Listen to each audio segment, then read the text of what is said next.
Hola amigos y bienvenidos una vez más a este estudio bíblico.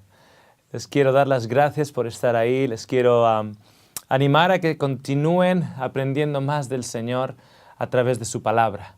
Ella es la guía, es el lucero que puede iluminar sus vidas y pueden mostrarle a Cristo, el Salvador de la raza humana y el que desea que ninguno perezca, sino que todos vengan al entendimiento de su salvación y puedan recibir esa vida eterna que le pertenecía a Él y que nos la ofrece a nosotros. Él llevó nuestra muerte. Nosotros, si así lo deseamos, podemos llevar su vida y su vida eterna y poder reinar con Él. Esa es su esperanza. Eso es uno de los mayores motivos por los cuales llegó aquí, a esta tierra. Bien, en el día de hoy traemos un título que dice lo siguiente: más allá del perdón. Y cuando hablamos de más allá del perdón, a muchos de ustedes la primera cosa que le puede llegar a la cabeza es: he llegado a un punto en mi vida, a un pecado en mi vida o a una situación en mi vida en que estoy más allá del perdón de Cristo. Pues bien, el estudio de hoy no se trata de eso. No se trata de más allá del perdón en ese concepto. Pero déjeme un segundito aclarar este concepto de he ido más allá del perdón de Cristo. Cristo ha bajado hasta lo más bajo para rescatarte a ti. Tú no has ido más allá del perdón de Cristo. Cristo puede bajar hasta lo más bajo que existe. De hecho, simplemente para bajar, para salvar a un pecador, ha tenido que bajar a lo más bajo. Él no ha bajado más por ti de lo que ha bajado por mí. Él no baja más por una persona que está involucrado en un crimen de lo que ha tenido que bajar por alguien que paga sus impuestos y es un ciudadano honrado. Por todos, Él ha tenido que bajar a lo más bajo. Para todos, Él se humilló. No hay diferentes medidas a la hora de la salvación. El Señor habla de su salvación como un concepto en el cual no hay escaleras. En el tabernáculo del desierto y en el templo de Jerusalén se prohibía poner escaleras para llegar al altar de sacrificio, el altar donde encontraba el pecador perdón. Eso de andar subiendo escaleras en penitencias, eso va en contra de Dios, va en contra del plan de salvación. Dios no te mira a ti y mira al vecino que anda involucrado en negocios oscuros y te mira a ti y te dice, bueno, tú estás en el escalón número 2, pero el otro todavía no ha subido ningún escalón. No. La salvación de Cristo está tan accesible y tan cerca para todos nosotros. No hay escaleras para llegar a Cristo. Cristo es la escalera. Así que quería, antes de comenzar con el estudio de hoy, aclarar ese concepto. No hay nadie que esté tan alejado de Dios que Dios no le puede alcanzar con su mano y perdonarle, si así esa persona lo decide. Así que ánimo y sigue viendo estos programas, escuchando los mensajes, porque por encima de todo, la fe viene del escuchar. Mantén la televisión encendida y ponte a cocinar o ponte a hacer las tareas de la casa, pero que la voz en la televisión siga impregnando el ambiente de tu hogar. Y según observas diferentes programas, esa fe va a aumentar, porque la fe aumenta por el escuchar. En el día de hoy traemos el concepto de más allá del perdón. Y el concepto que vamos a indagar es el siguiente. Muchas personas que han escuchado mensajes que yo he predicado o he presentado públicamente en diferentes lugares, me vienen y me dicen, Óscar, yo entiendo que yo como cristiano tengo que perdonar. O yo entiendo que hay un Dios en el cielo y que me dice que esas cargas de odio, rencor, resentimiento, pena por lo que ha pasado, no son buenas para mí. Yo entiendo que el tener ese malestar con mi ex, o con mi ex marido, o con mi ex mujer, esos sentimientos de resentimiento, etcétera, no son buenos. Y yo entiendo que tengo que pedir perdón o que tengo que perdonar. Ambas cosas a veces van unidas. Y de hecho, Óscar, te digo que yo he perdonado. Y he seguido las instrucciones que tú nos has ido presentando en los seminarios, o en charlas que hemos escuchado, o en audios que hemos escuchado, o en programas televisivos que hemos escuchado.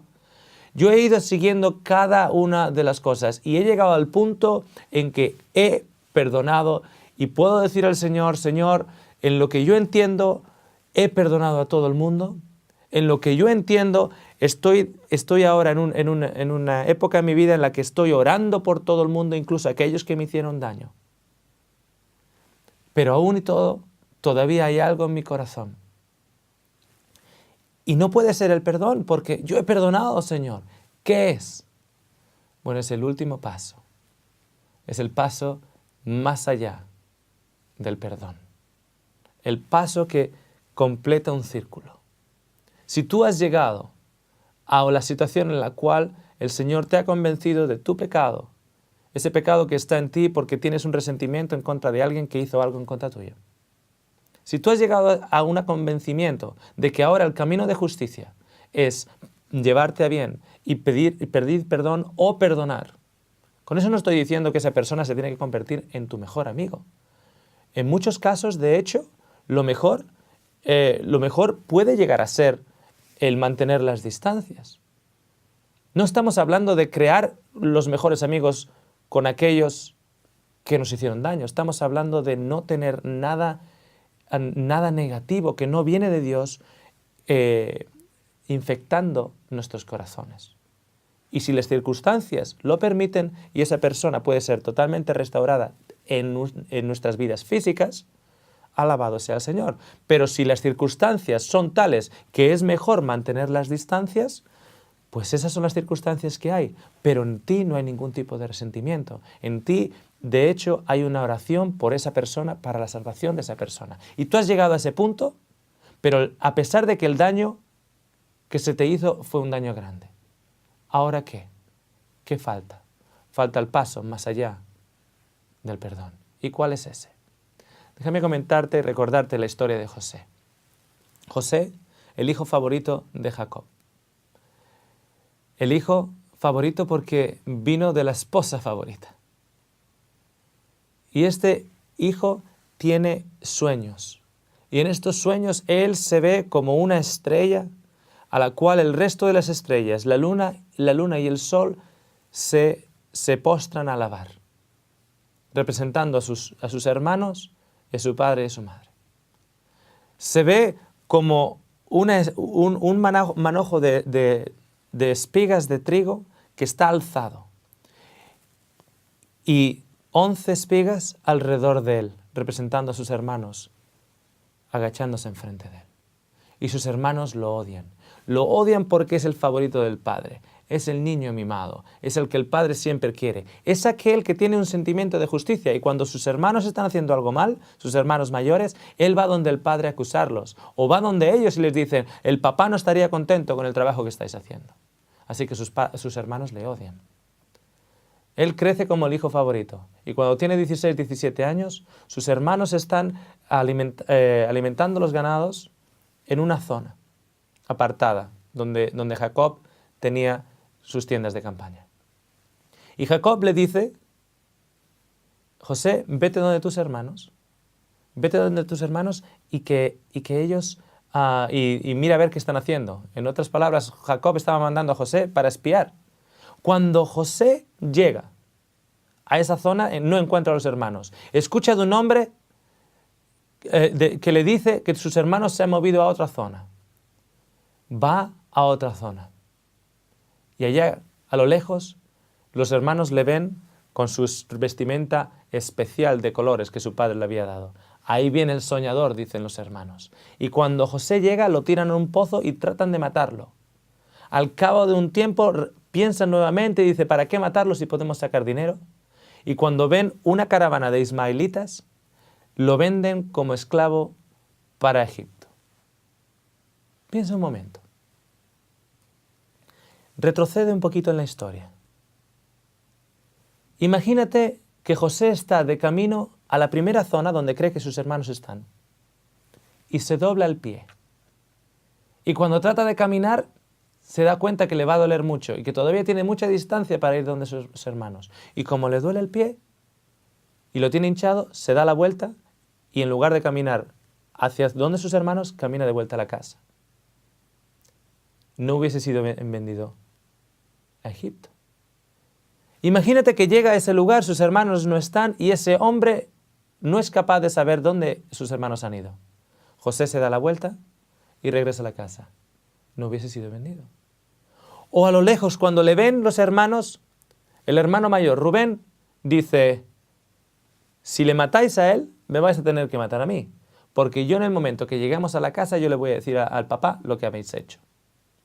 Lo tiran al pozo. Cuando lo tiran al pozo, Rubén podría haber venido y sacarlo. No lo saca. Llegan los ismaelitas. Los ismaelitas eran primos de los israelitas. Y llegan los ismaelitas y ven que sus primos están tratando de vender al hermano. Y los ismaelitas le podrían haber dicho, Dios podría haber inspirado a los ismaelitas y haberles dicho, ir a donde Jacob y avisarle lo que están haciendo. Pero no lo hacen. Si yo le voy a dar opciones a Dios de qué cosas hubieran podido ser más efectivas, yo hubiera podido darle a Dios 20, 30, 40 sugerencias. Si yo soy José y estoy de camino a Egipto, vendido por mis hermanos, adoptado por mis primos y luego revendido en Egipto, yo podría haber dicho, Señor, yo te doy 20 opciones y a través de esas opciones yo no estaría aquí. Me podría haber doblado el pie, me podría haber perdido. Miles de opciones y sin embargo estaba ahí de camino a Egipto. Es revendido por sus primos y comienza a trabajar para un noble egipcio, Potifar. El Señor bendice y le hace prácticamente gerente de todas las propiedades de Potifar. Pero como era un joven, la esposa de Potifar, que era un poquitito abeja de ir en flor, pone sus ojos sobre José. Y al ser esclavo, ella se cree que tiene autoridad sobre él. Y trata de engatusarlo para que se acueste con ella. Pero resulta que José es un joven que tiene principios de justicia. Y la evita. Y la evita, y la evita, y la evita. Pero ella le sigue y le sigue y le sigue. Entra él en la casa y no hay nadie en la casa. Y como no hay nadie en la casa, ella toma ventaja. Trata de acostarse y le pide a él que se acueste con ella. Él dice, yo no puedo pecar en contra de Dios de esta manera. Y cuando sale corriendo, deja su manto atrás. Remobina un poquito la historia. José podría haber entrado en la casa con otros testigos. José podría haber puesto otras medidas en ese momento. Ella se podría haber tropezado.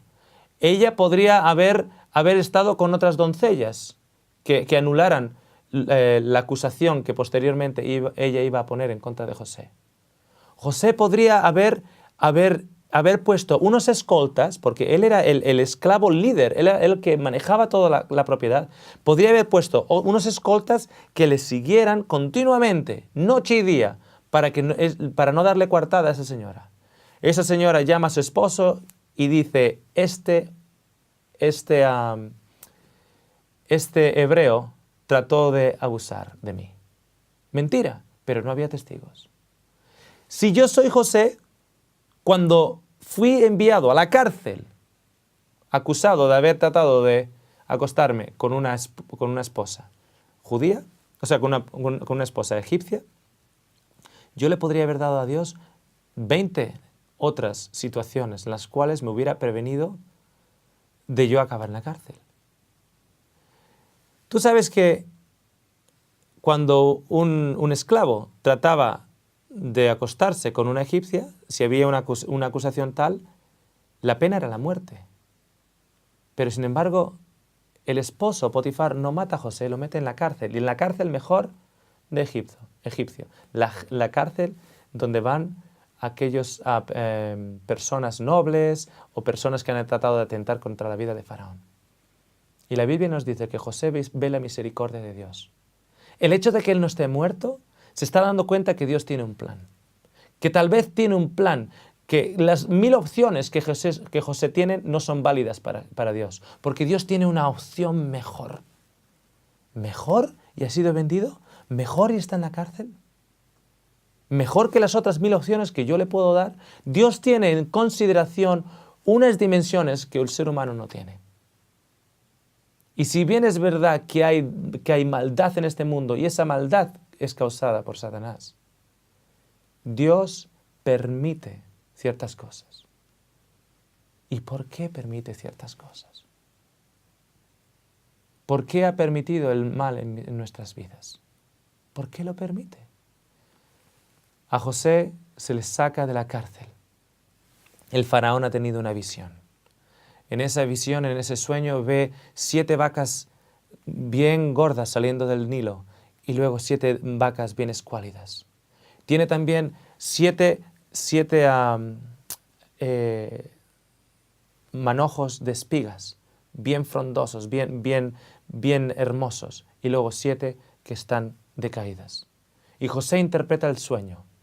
Vienen 14 años delante de nosotros, 7 de ellos de plenitud, 7 de hambruna. Necesitas a alguien, faraón, que pueda almacenar el grano por esos 7 años, porque si no, los 7 años de hambruna, toda la nación va a perecer. Y el faraón dice, qué mejor que tú, José, que nos has podido descifrar el sueño. Al segundo año, la hambruna ya ha llegado por todo el Oriente Medio. Y los hermanos de José tienen que ir a Egipto. Y cuando tienen que ir a Egipto, se arrodillan enfrente de José, como el sueño. Y le piden pan, pero no reconocen a José. Y José pide que su último hermano, el hermano Benjamín, venga con ellos. Y cuando ya Benjamín está allí, y el resto de sus hermanos, José se presenta a ellos y dice, yo soy José. En su corazón ha perdonado. Pero José caminó el paso siguiente, más allá del perdón. Lo encontramos en el libro de Génesis 45. El libro de Génesis 45,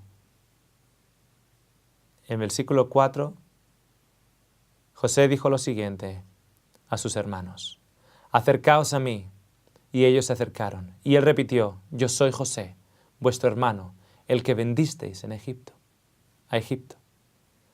Ahora no os entristezcáis, ni os enojéis con vosotros mismos por haberme vendido acá, que para preservación de vida me envió Dios delante de vosotros. Que ya hubo 2 años de hambre en la tierra y aún quedan 5 años en que no habrá arada ni siega. José entendió algo que es el siguiente paso al perdón. Mucha gente dice, yo perdono, pero al mismo tiempo si perdono a esa persona que me hizo tanto daño, tengo la pregunta, Señor, ¿por qué lo permitiste? Y hasta cierto punto es como que el rencor que tenía hasta esa persona ahora ya no existe, pero claro, ahora se está preguntando, Dios, ¿por qué lo permitiste? Por vida. ¿Por vida? Porque te amo. ¿Por qué me amas? Porque estoy al corriente de otras circunstancias en este mundo y todos los movimientos que yo dirijo o permito que el enemigo introduzca en las vidas de las personas están diseñadas están pensadas y meditadas para que el mayor número de personas se salve. Incluso tus dolencias, los crímenes atentados en contra tuya. En el libro de Job, la Biblia nos muestra de un hombre que perdió sus 10 hijos, perdió todas las casas, perdió su salud. Cuando perdió a los hijos y las casas, dice que Job rasgó su manto, rasuró su cabeza y postrándose en tierra, adoró a Dios. Y dijo: desnudo salí del seno de mi madre, y desnudo me iré. El Señor dio y Él quitó. Bendito sea su nombre. Pero la historia nos dice que Dios dio, pero no fue Dios el que quitó. La historia nos dice que el que quitó fue Satanás. Si tienen la oportunidad de leer los 3 primeros capítulos del libro de Job, se darán cuenta que es Satanás quien dice que a Job no se le puede tocar. Es por eso que Job es justo. Es por eso que Job teme a Dios y adora a Dios. ¿Por qué no se le puede tocar? Porque Satanás le dice a Dios, has puesto una protección alrededor de él. Entonces Dios levanta la mano y dice, tócalo, si es lo que tú quieres. Da permiso a tocar. ¿Por qué? Para vida eterna, para enseñarnos las lecciones y porque Él no quiere que nadie se perezca. Cuando tú estás en Cristo Jesús, no hay nada, absolutamente nada, que el enemigo te pueda tocar, con lo que el enemigo te pueda tocar, a menos que el Señor lo permita. Y si el Señor lo permite, hay algo más allá en nuestro entendimiento. Si el Señor lo ha permitido, alabado sea la sabiduría del Señor. Él está tratando algo, está trayendo algo, nos está ilustrando algo. En el versículo 10 del capítulo 2, Job dice, ¿recibiremos el bien de Dios y no recibiremos el mal? Dios no nos da el mal, pero permite que ciertas cosas ocurran en este mundo. Un cristiano no está inmune al dolor, como Cristo no estuvo inmune al dolor. Un cristiano no está inmune a la decepción o a la traición, como Cristo no estaba inmune a la decepción o a la traición. Pero hay un plan. Cuando Cristo estaba en Getsemaní, Él entendía que la gloria del Padre le rodeaba. Nada le podía tocar a Cristo. Nada. A menos que en la infinita sabiduría del Padre se permitiera. Hasta el día de Getsemaní no hubo nadie que pudo tocar a Cristo para hacerle daño.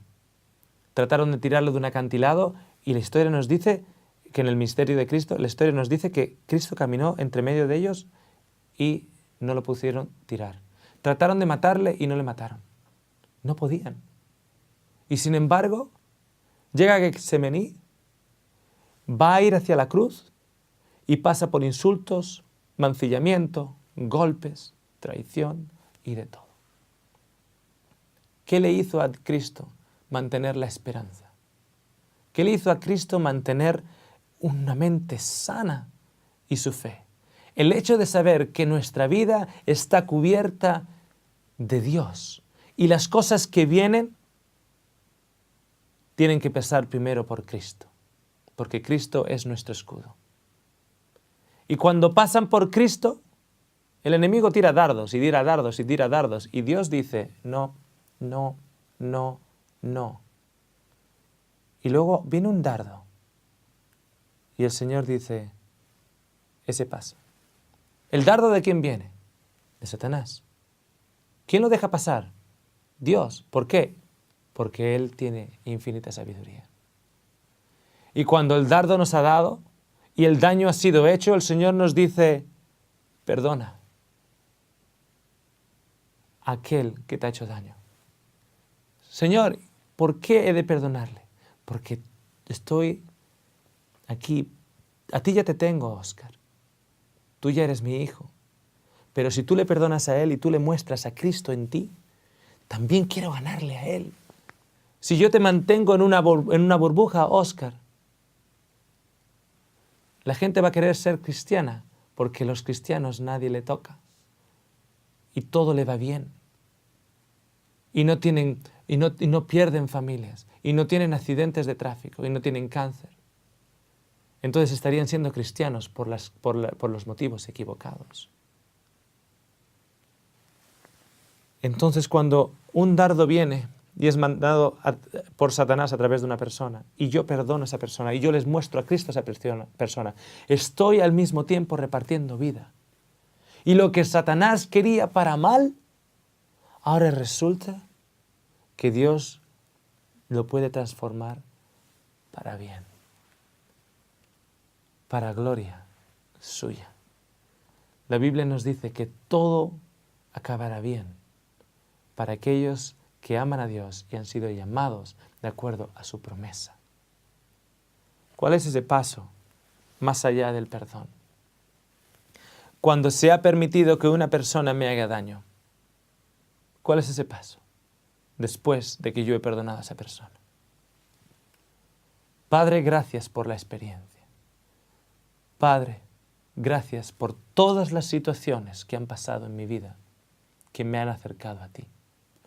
Gracias porque a través de esas situaciones tú has tenido la oportunidad de usarme a mí para llegar a otros. Gracias, Padre. Un joven venía llorando después de escucharme hablar estas palabras y me decía, Óscar, ahora entiendo. Yo fui violado por primera vez a los 3 años por mi padre y por otro grupo de hombres que estaban en mi casa, borrachos. Tomé por primera vez cocaína a la edad de 8 años. A los 12 robaba autos y para los 17 estaba ganando más de $500,000 al año vendiendo y traficando con drogas. Y llegó un momento en el que Dios me convenció de mi pecado. Y luego me convenció del pecado que habita en mí como consecuencia del pecado que fue perpetrado en contra mía. Y perdoné a mi padre. Y perdoné a mi madre. Este joven vio cómo en la parte de atrás de su casa, en el jardín, su padre y su madre enterraban a muertos. Eran parte de una mafia allá en Australia. Perdonó a su padre, a su madre. Perdonó a los hombres que lo violaron. Perdonó a aquellos que hicieron negocios sucios con él. Y llorando me decía, ahora entiendo que el Señor me ha llamado para Él. Y porque me ha llamado para Él, puedo entender que todas las circunstancias en mi vida han llegado a ser utilizadas por Dios para llevarme a Él. Él me ha dado vida eterna. Alabado sea el nombre del Señor. Dios está utilizando ahora a ese joven para ayudar a otros jóvenes. Y otros jóvenes le escuchan, que han pasado por situaciones similares. ¿Por qué le escuchan?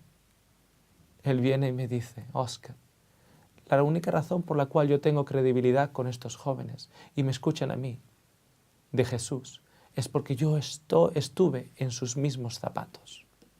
Entonces ahora yo puedo ver que el Señor me ha dado un ministerio para llegar con su amor a otros.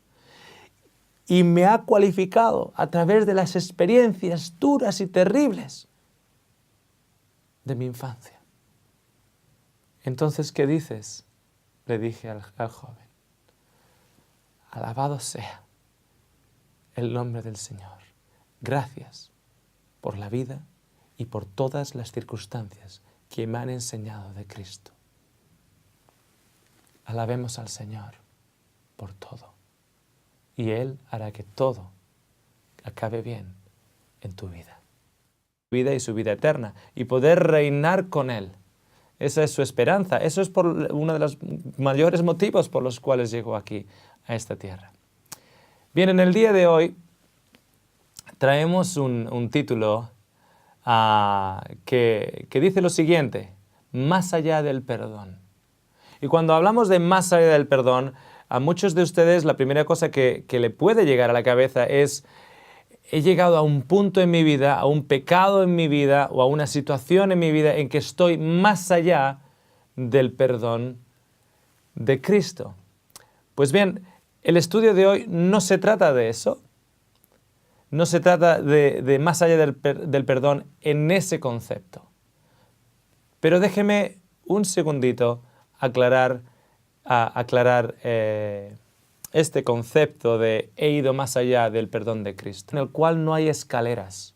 En el tabernáculo del desierto y en el templo de Jerusalén se prohibía poner escaleras para llegar al altar de sacrificio, el altar donde encontraba el pecador perdón. Eso de andar subiendo escaleras en penitencias, eso va en contra de Dios. Va en contra del plan de salvación. Dios no te mira a ti y mira al vecino que anda involucrado en negocios oscuros y te mira a ti y te dice, bueno, tú estás en el escalón número 2, pero el otro todavía no ha subido ningún escalón. No. La salvación de Cristo está tan accesible y tan cerca para todos nosotros. No hay escaleras para llegar a Cristo. Cristo es la escalera. Así que quería...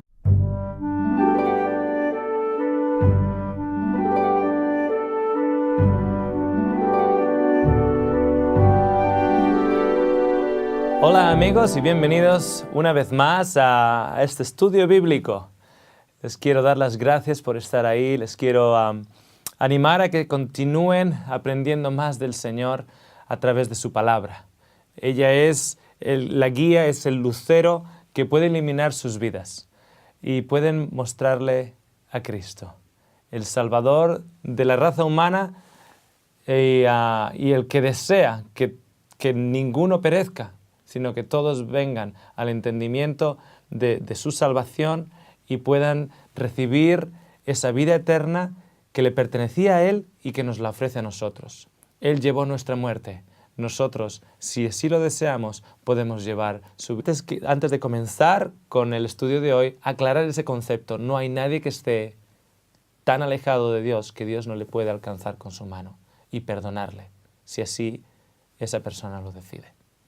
Así que ánimo y sigue viendo estos programas, escuchando los mensajes, porque por encima de todo, la fe viene del escuchar.